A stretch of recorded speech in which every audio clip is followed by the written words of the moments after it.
trust only in the poncho and Cameron! Right. Cal Kestis, a Jedi Padawan who survived Order 66, Cal went into hiding on the planet Bracca. That was until he exposed himself to save his friend Puff. All was not lost for Cal though, as he was rescued by Seer Junda and Grease, who needed his help to find something very important.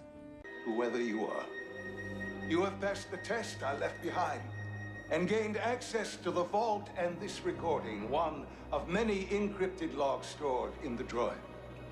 I am Master Eno Cordova. I may not know your name, but I know your purpose. The fate of the Jedi Order lies in your hands. This place, this vault, is a sacred temple, built by a vanished civilization known as the Zepho. Meditating here, I was granted a premonition through the Force, a vision of doom. I have placed inside this vault a Jedi holocron containing a list of the names and locations of young Force sensitives throughout the galaxy. After the trials and tribulations to obtain the holocron, Cal actually went on to destroy it, leaving those children's fate to the Force. 5 years later, and Cal has made a name for himself in taking down the Empire. After discovering a man named Dagan Gera, Cal, alongside of a man named Bode and the original crew of the Mantis, searched for a way to find the planet Tanalorr and a means of escaping the Empire. Are you okay, kid? Tanalorr. It's real, Grease. It's hidden somewhere in the Abyss.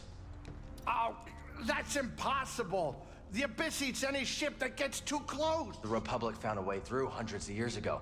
That's why they built that array in the forest. A hidden world that nobody's been able to reach for centuries. If you figured out how to cross the Abyss, you could just disappear. Completely. No Bedlam Raiders. No bounty hunters. No galactic empire. I'm just spitballing here, but that does sound like a place that someone could call home. Yeah. Yeah, it could be a home. Unfortunately, all would not go well, as Cal would be tested by failure, loss, and betrayal, pushing him ever closer to the dark side. Now Cal, after almost losing himself to the dark side, wondering if he truly is ready to fight, and warned from battle, must hold on to hope and prepare to fight another day.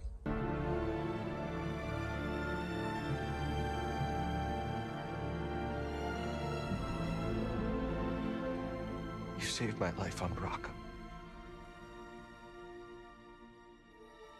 You let me walk my own path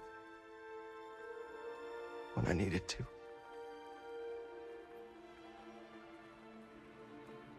You taught me what it truly means to be a Jedi.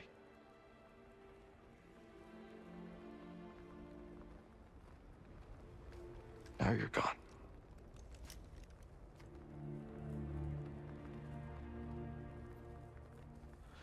We will continue your legacy, Seer.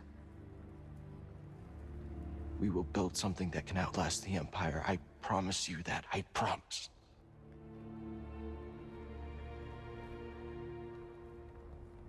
But I'm scared.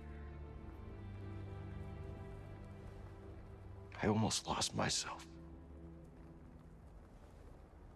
I don't know if I'm ready.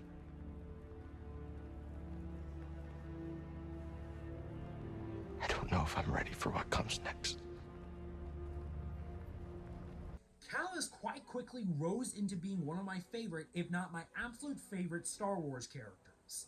Playing through his games was an experience I'll never forget, with its rich gameplay, writing, and story. It really reminded me what it's like and why I loved this series so much. But you see, that's where things actually get really interesting, because if you guessed already, Cal comes from video games. He is a video game character. Therefore, by technicality, he can join Smash Bros. Now, I'm not saying that's guaranteed. I really don't think we'll ever see a Star Wars character join Smash Bros. But the fact that it is a genuine technicality and genuinely can happen, I think is a reason enough to see what this Jedi survivor would be like if he were to join the fight. So with all that said, finally I can ask this question. What if Cal Kestis joined Smash Bros? Cal Kestis! What makes the Jedi games so significant are their gameplay. Cal has a variety of force powers and lightsaber stances, all of which will be coming to Smash. Minus the Jedi mind tricks, I don't really know how you'd put that into Smash Bros. That's a little too difficult, if you know what I'm saying. Now, deciding on how they'll all fit in the moveset was a process, to say the least. It took some thinking, and at one point I almost had it where he'd be like my soldier moveset, but a full stance change. Choose your stances on the menu and swap between them through the down special kind of moveset, you know? Yeah, I don't know what I was thinking with that. Cal is going to be a unique fighter, unsurprisingly. He'll have a little bit of everything going on for him, but he will be able to lay on the pressure. As for his playstyle, well, you're going to want to fight dirty. Use everything you got to create openings and lay it on opponents by all means necessary. As for stats, he'll be a midweight fighter, though on the higher end at a 98, which is in line with Corrin. His walk speed is also on the higher end, sitting at a 1.252. His initial dash is great, sitting at a 2.215, with his run speed going down to a solid 2.17. His airspeed is kinda trash, not gonna lie, sitting at a 0.91. His fall speed is much better though, sitting at a 1.62. And yes, just like 5 kits ago, we are updating these stats once again, this time to include full numbers and references to the side. He'll have 2 jumps, and he can both wall jump and wall climb. Cal's stage entrance has him jump from far above, landing on the stage and activating his lightsaber, ready to battle. As for his taunts, Cal's uptone has him check up on his trusty droid BD-1, giving him a fist bump and saying, "Having fun back there?" To which BD-1 calls back all excited. His side taunt has Cal perform a flourish with his lightsaber, with the flourish changing depending on what stance was last used in a move. A little bit of a hint at what's to come. And his down taunt has Cal use the force to dismantle his lightsaber and then reassemble it. A nice way to loosely reference the game's lightsaber customization. Plus also, I see that a lot happen in Star Wars. As for alts, Cal's default appearance will be his Survivor outfit from Jedi Survivor. His second alt will be his Scrapper outfit, better known as his Jedi Fallen Order outfit. His third alt will be a red recolor based on Marin, the Night Sister Cal met on Mustafar, who he'd go on to grow a special connection to. This alt will turn his lightsaber green. His fourth alt will be a grayscale recolor based on Seer, one of Cal's masters and friends who saved him back on Bracca. This alt will turn his lightsaber white. His fifth alt will be a recolor based on the variety of recolors for Cal's Survivor set in Jedi Survivor. This alt will turn his lightsaber yellow. His sixth alt will be a black recolor based on the Inquisitor Cal seen through Cal's visions in Jedi Fallen Order. And naturally, this alt will turn his lightsaber red. Now, I think we all know what these are missing, right? Ponchos. I mean, obviously they're here. Cal himself says he loves ponchos. Not completely, Z. I'm a Jedi, all right. But you're not even wearing the proper robes. I'm more of a poncho guy. And so does the actor. Will there be a poncho in the game? I told you we weren't going to talk about this thing. See, it's in my contract. I would only agree to be in the second game if there was a poncho. You think it was because of your story that people played the first game? No. Poncho. With that said, Cal's seventh alt will be the same as his default, but with the Survivor default poncho. This alt will make his lightsaber purple. And his eighth will be his Fallen Order outfit with his Fallen Order default poncho. This alt will make Cal's lightsaber orange, which, might I add, is one of the sickest lightsaber colors ever. And for his victories, Cal's first has him rest at a meditation point, focusing his mind after the fight. BD-1 will also plop down beside him. His second has him deactivate his lightsaber, which will change depending on what stance was last used in a move. He then asks BD-1, "Doing alright back there, buddy?" with BD-1 responding in his usual manner. And his final has Cal inspect his lightsaber momentarily, before grabbing it with both hands, striking a pose and igniting it, saying either, As long as we fight, hope survives. or the ever iconic, Trust only in the Force. Cal's jab has him perform his single blade combo, swinging his saber in front of him, then back up with a spin, and finishes with a powerful swing in front of him to behind him. This will be a very reliable tool for Cal to use in most any situation. His forward tilt has Cal swing his single bladed saber from low to high for a reliable and all around solid attack. His up tilt has Cal switch to his double bladed stance, swinging his double bladed saber overhead. This deals multiple hits of damage and comes out fast. His down tilt has him stab his single-bladed saber forward while low to the ground. It's a solid hitting attack with great range, but it doesn't lend itself best to combos. And his dash attack has Cal perform the crossguard stance dash attack, which has him drop kick the opponents. It's slow yet powerful, having the potential to kill opponents. However, there is some start lag and there's a lot of end lag. Now for Cal's forward smash, he'll use the dual blades, my personal favorite stance, and charge before swinging up and back down. It's powerful, surprisingly reliable, and a quick attack with only some minor end lag. His up smash goes back to the crossguard saber, charging it to his side. He then unleashes a devastating overhead slash. It deals insane damage at the cost of taking the longest of all smashes to charge to a point that it'd be of any use. And his down smash has Cal swap back to the double-bladed saber and charge before he jumps up into the air and spins his saber down in circles. It deals great damage, albeit a bit slowly. Surprisingly, it doesn't have a lot of end lag. Cal's neutral air has him spin his double-bladed saber vertically in a rapid 360 spin, dealing multiple hits of damage. His forward air has Cal swing the single-bladed lightsaber from high to low. His back air has Cal turn around and, using the dual blade stance, perform a low sweeping slash with both blades. His up air has Cal use his cyclone slash ability, swinging his single blade in horizontal circles and a rising strike. This will be amazing to deal with opponents that are high up or on platforms, plus it will move Cal slightly upwards. And his down air has Cal use his repulsing burst ability, punching downwards and, if he hits an opponent or the stage, using the force to push them downwards or away. This isn't a stall and fall, so you don't need to worry about that, but if you whiff it, you still might meet your fate, so be careful using it. Finally, the force is coming into play properly. Cal's grab has him use the force to grab and pull opponents to him. It's almost a tether, but he can't grab onto ledges, if that makes any sense. And he pummels by kneeing the opponent. His forward throw has Cal use force push and push the opponent away, pushing them a far distance and dealing moderate damage. His back throw has Cal flip behind the opponent on their backs, then swings his lightsaber upwards to launch them. This can kill at high percents on lighter opponents. His up throw has Cal use force lift, lifting the opponents into the air. He then uses force slam to bring them back down. This one won't throw them properly into the air, but man will it hurt. And his down throw has Cal trip the opponent with a sweeping kick before stabbing them with his saber. This can kill at higher percents. Now comes Cal's special attacks, which is where you'll really be able to mess with opponents. Now there's one last stance that I've yet to use, right?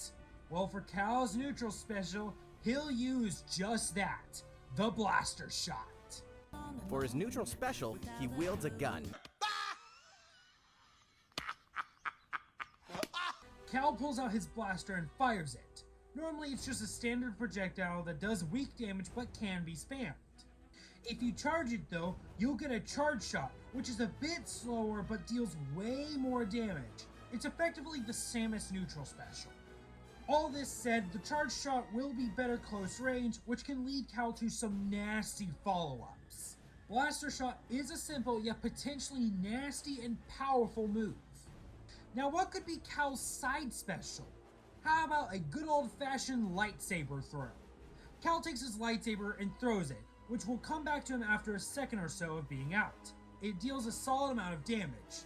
You can charge the attack to go farther and deal some extra damage, but charging it to full power takes some time. Now, you won't be locked out of all your moves, surprisingly enough. That said, all double-bladed and dual-blade moves only use one blade, so they'll be weaker. And you will be locked out of all cross-guard moves entirely. So yeah, there is an advantage to having two lightsabers then, huh? Not surprised, let's be honest.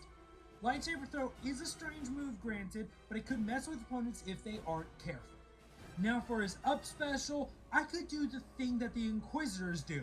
And I kinda will, as Cal will use Vortex Dive.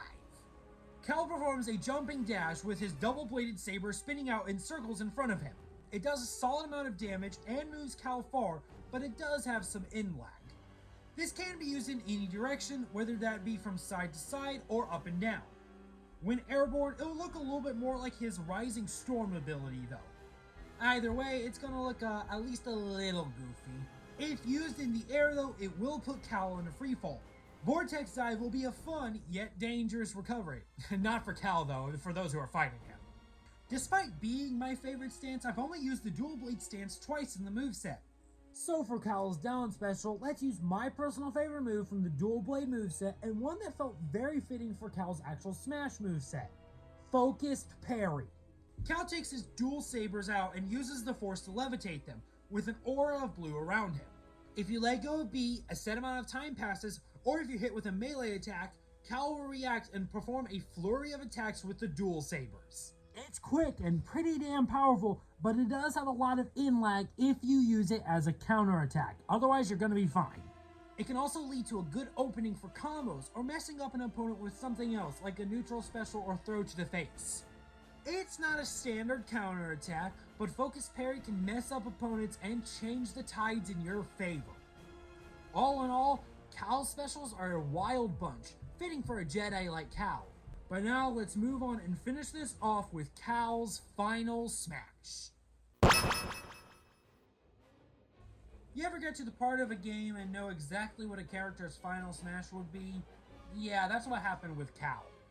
For Cal's final smash, he'll do the one thing all Jedi are told to be wary of. He'll embrace the darkness. After unleashing the power of the Smash Ball, Cal will unleash another power, one much darker, the dark side. This will slow the entire stage and every fighter down for a short period of time, but not Cal. He'll be forced into a single blade stance, but he will be relentless. His force powers are now cracked, and so are his saber skills.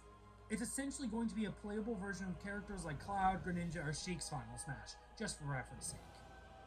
This onslaught of the dark side will only last for a short period of time, but you will be thankful for that. The time and stage go back to normal after it's done, alongside of Cal, who seemingly goes back to the light side, almost regretting what he's done. Overall, Cal will be showing the opponents the true power of the dark side and why it is so feared amongst everyone in Star Wars. And that does it for one of Cal Kestis joining Smash Bros. This one's been a long time coming, won't lie. I've said that a lot, I feel like, especially recently, but I'm just completing a lot of goals. And Cal is a big one, and one I'm very happy to do. Now, do I think that Cal actually is going to get in Smash? Probably not, just because there is that technicality which leads to a possibility that Cal can join Smash Bros. I don't think they'll act on it because, you know, he is a video game character, but he is a Star Wars character at the same time. I don't know what Sakurai's rules are on that. It's like, yeah, I don't know. I really don't know. I don't think any of us know right now what anything Smash related is going to happen. But the fact that Cal could, by that one technicality, made him such an interesting moveset, and he would be a very fun fighter. This is another moveset that I did that really does boil down to, this is just how I did it. If someone else took up the task of Cal Kestis, they'd come up with a different moveset. It's like Kratos, it's like Clive. It really, there's so many options. A little bit too much, honestly. I feel like I could have utilized some things more, but it was really hard to. Really, really hard to. But, you know, I'm proud of myself, and I hope y'all enjoyed it more than anything. So, you know what? If Cal were to get in, I know I'd be happy. And besides, I've wanted to make a Star Wars video for a few years now. Why haven't I, maybe saying? Have you seen the online fan base? Yeah, I'm gonna fully admit, it kind of actually just straight up took me out of Star Wars and all. I fell out of it like in 2020 because of the fan base. But, you know what? I've decided, this year, this is gonna be the year I'm gonna come back and I'm gonna say, screw what people say online. I'm making my video. I'm making a Star Wars Day video. And it's gonna be of probably my favorite Star Wars character. Might do Luke Skywalker next year. We'll see. I'm just happy to actually, do it. Just be like, screw what people say, even though Cal is on the more liked side of the fandom. Just have fun and make the thing you like. You know what? That's a lesson for everyone. Okay? Don't let people ruin your enjoyment of things, okay? Don't let that happen. Alright? Got it? But yeah, I'm very, very, glad I decided to say, screw it, let's make the video. And now I'm pushing it on Star Wars Day. Which, in hindsight, was a bad idea. Because this week that I'm recording this on is a few days before Star Wars Day. And this is the week where everything's due. And the next week's finals week. So, maybe not was the best timing, but you know what? It could have been worse. I've had a worse timing before. Not that, this is pretty bad, but you know what? I've had worse. And it was worth it. Worth it for Cal, worth it for Star Wars, failing all my classes, I'm not, don't worry. Alright, I think I've wasted your time. But with all that said, I'm going to go ahead and end it off here. Thank you all so much for watching. If you enjoyed, you know what to do. I'm gonna say it this time. Like, comment, subscribe, all that good old stuff. Link in the description is going to be a playlist to the entirety of the Smash Bros. Theory Kit series, so you can enjoy everything I've made. And if you're thinking a Star Wars moveset, if you're seeing this for the first time, you're thinking a Star Wars moveset's the weirdest thing I've made, it's not. It's really not. It's really, really not. But, I hope you all enjoy it, and until next time, I will see you then. Take care. Bye-bye. And, because it is Star Wars Day, may the Force be with you. Ha!